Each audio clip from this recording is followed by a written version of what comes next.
Bienvenue dans le podcast Osez by Nico, le podcast qui vous pousse à l'action et vous aide à briller dans votre unicité. Dans l'épisode 39 de cette semaine, j'ai reçu Linda Bortoletto qui nous a livré un témoignage solaire et inspirant. Quitter une vie métro, boulot, dodo, une vie qui était vraiment parfaite sur le papier et qui pourtant ne la faisait pas vibrer. Elle a donc tout quitté pour vivre du voyage, sa passion.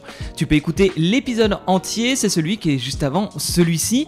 Et dans cet extrait justement là, enfin celui que tu écoutes actuellement, Linda nous livre un conseil simple, efficace, facile et gratuit que tu peux mettre en place de suite pour te reconnecter à toi, tes envies, ton intuition, ta créativité, ta vérité. Rien que ça. Et je te donne mon avis d'ailleurs après l'extrait, savoir si c'est quelque chose qui me parle et si je le mets en place dans mon quotidien. Quel conseil tu donnerais justement à quelqu'un qui n'est pas satisfait de sa vie? Là, toi, tu parles d'émerveillement, de jaillissement, de reconnexion, d'enfant intérieur, de joie par le voyage. Est-ce qu'on est forcément obligé de partir loin? Quelqu'un qui n'a pas peut-être l'aspect financier ou qu'est-ce que tu te conseillerais à quelqu'un comme ça qui voudrait, tu vois, qui se sent inspiré par ce que tu dis, mais qui se dit, moi, comment je fais dans ma vie? Marcher. C'est mon conseil le plus pragmatique, le plus simple, le plus accessible. Quasiment tous les voyages que j'ai faits depuis 12 ans, c'est avec la marche. Et donc, j'ai découvert le pouvoir de la marche. En parallèle, je fais de la méditation. La méditation, je sais que c'est compliqué pour beaucoup de personnes, quoi, que ce soit seul ou avec les applis. Mais du coup, la marche, c'est la méditation en mouvement, quoi. C'est extraordinaire. Donc, trouver un petit coin de nature, marcher seul, ce que je conseillerais. Sans portable, sans musique. Exactement, sans portable, sans musique. L'éveil des sens, écouter, et puis à un moment, même s'il y a les pensées qui vont arriver, bien sûr, mais à un moment, on fait le point avec soi, et il y a énormément de philosophes comme Nietzsche, il y a Rousseau aussi qui préconisait la marche, qui disait que les plus grandes pensées venaient en marchant. Ouais. J'y crois profondément, moi je suis écrivaine, il y a des fois des phrases, des illuminations qui arrivent, et la clarté dans sa vie qui arrive. Donc aujourd'hui, il y a beaucoup de chemins de rando, aller faire Compostelle. En plus, il y a une sorte d'énergie collective à Compostelle. C'est très accessible, quoi. Si on veut pas non plus, on a peur de partir. On peut partir seul, mais avec un peu de sécurité, parce qu'il va y avoir des gens qu'on va rencontrer souvent, des hébergements. Et c'est mon plus grand conseil, marcher. Tu l'utilises souvent, ce mot. Tu l'utilises dans tes livres. En tout cas, là, le dernier, tu vas l'utiliser. Mais j'ai le sentiment qu'il n'est pas utilisé juste comme ça. Il y a ce côté de reprendre la marche, de marcher. Ouais. Comme si, tu sais, il y a ce truc de... des fois, on demande aux gens, tu cours après quoi? J'ai presque envie de te demander, tu marches après quoi, au final? Je marche après la source. En fait, je reviens, quoi. C'est un retour. Ok.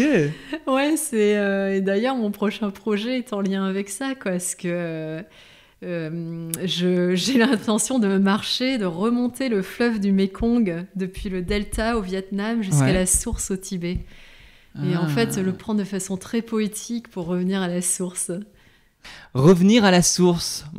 Qu'est-ce que tu penses alors de ce conseil, le conseil de la marche? Utile, pas utile, efficace ou pas? Sincèrement, moi je vais te donner mon avis. Je pense que c'est ultra puissant. Pourtant, dans mon quotidien, je ne le mets absolument pas en place comme je voudrais le faire. Quand j'entends Linda en parler, je sais à quel point ça fonctionne. Par contre, moi, en fait, dans ce quotidien parisien, je n'y arrive pas. Tout simplement parce que je marche beaucoup, mais je marche d'un point A à un point B. Tu sais, quand t'as pas de voiture, je sais pas où t'habites, si t'habites en ville ou à la campagne, mais en tout cas en ville comme à Paris, où j'ai pas de voiture, du coup, je vais marcher jusqu'au métro, je vais marcher d'un point A à un point B, comme je le disais, mais finalement, je vais être dans une sorte de productivité, je vais checker mon Instagram, je vais écouter un podcast, je vais écouter de la musique, mais la véritable marche contemplative, est-ce que j'en fais? Non.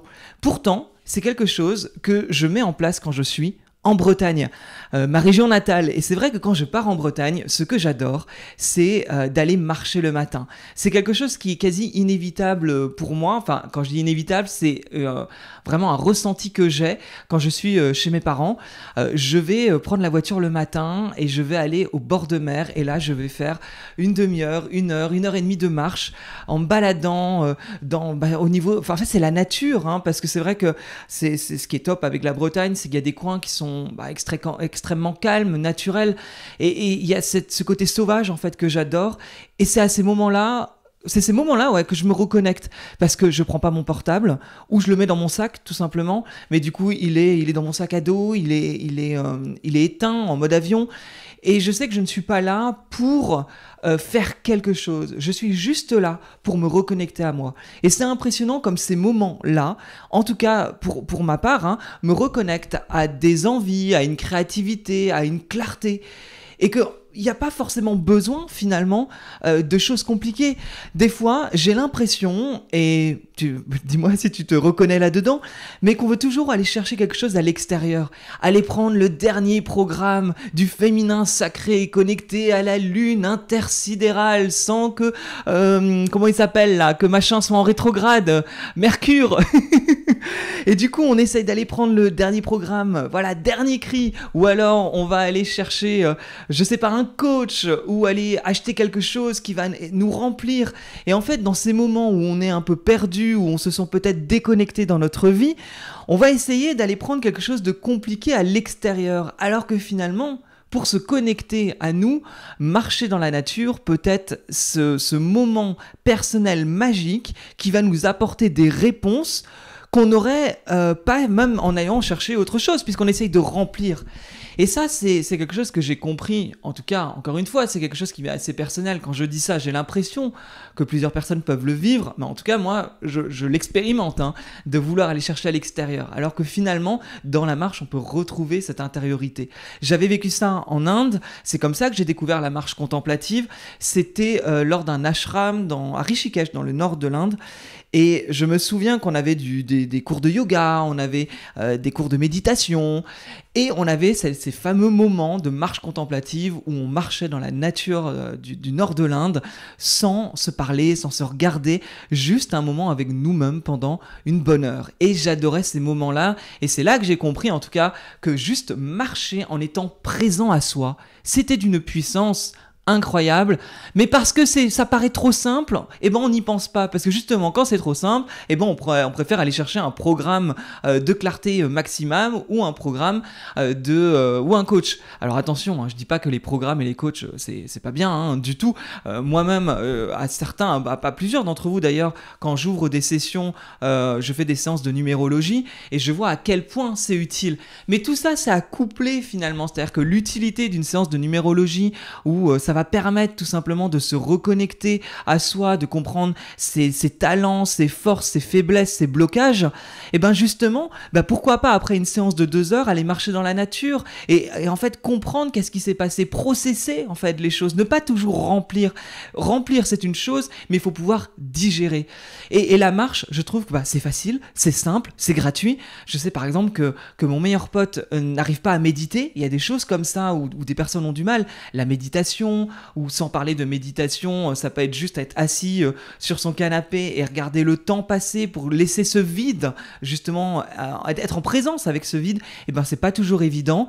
Et la marche, c'est quelque chose qui fonctionne. Et pour le coup, mon meilleur pote marche énormément et il aime marcher pour ces moments, c'est sa méditation à lui. C'est pour ça que, oui, effectivement, marcher, c'est à mon sens une clé qui est canon et qui fonctionne plus que bien quand on décide de le mettre en place.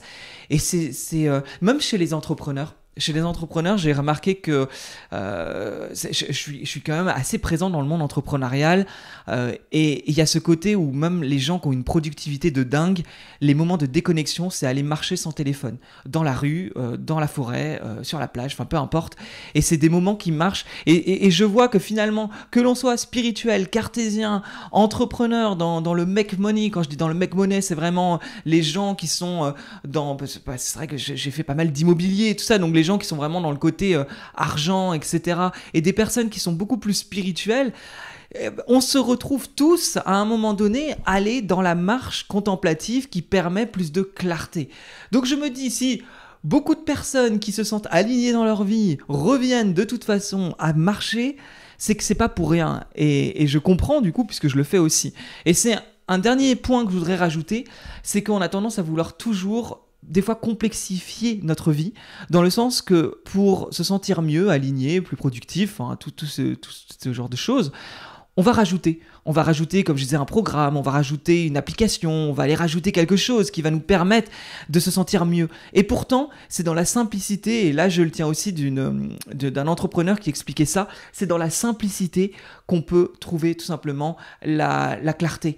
Plutôt que de vouloir rajouter, c'est de se dire comment on peut enlever des choses. Là en ce moment, j'ai changé de téléphone, et je ne suis pas en train de rajouter des applications, je suis en train justement de tout supprimer, de supprimer un max de choses parce que je me dis, il y a tellement de choses qui ne me servent à rien.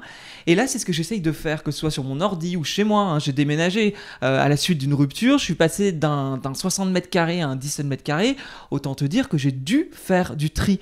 Donc, je cherche à simplifier, que ce soit mon ordinateur, mon téléphone, mon chez moi, pour aller me reconnecter à l'essentiel. Et la marche permet de faire ce point et de se reconnecter à l'essentiel, à mon sens. N'oublie pas, avant que tu quittes cet épisode, que tu peux laisser 5 étoiles sur Apple Podcast ou Spotify. Ça te prend 2 secondes et je t'assure que pour moi c'est essentiel parce que je vois que j'ai de plus en plus d'écoute et pourtant je n'ai pas forcément de plus en plus de notes. Alors je me dis, il y a un problème, c'est que si tu écoutes et que tu continues à écouter, c'est que ça te plaît. Alors s'il te plaît, parce que ça marche pour le référencement, et vraiment, tu n'imagines pas à quel point, quand je fais certaines demandes d'interview, les personnes me demandent mon référencement. C'est malheureusement la loi du podcast. Mon énergie, mon sourire et mon dynamisme ne suffit pas toujours aujourd'hui pour aller chercher certains invités et pour justement aller chercher des invités de marque et poser mes fameuses questions qui sont beaucoup plus personnelles. Moi, c'est ce que j'essaye. Aller chercher quelqu'un de connu qui a répondu à 10 000 interviews, ça ne m'intéresse pas. Par contre, aller y poser ma patte personnelle où on va aller chercher au fin fond de la personne, et ben finalement, sa vérité, ça m'intéresse. Donc s'il te plaît, mais juste laisse 5 étoiles et un commentaire sur Apple Podcast et Spotify. Je t'assure que ça permettra de faire vivre encore et encore ce podcast dans le futur. Allez, je te dis à très bientôt. Passe une bonne journée, bonne soirée, bonne nuit et à plus tard pour un nouvel épisode. Salut!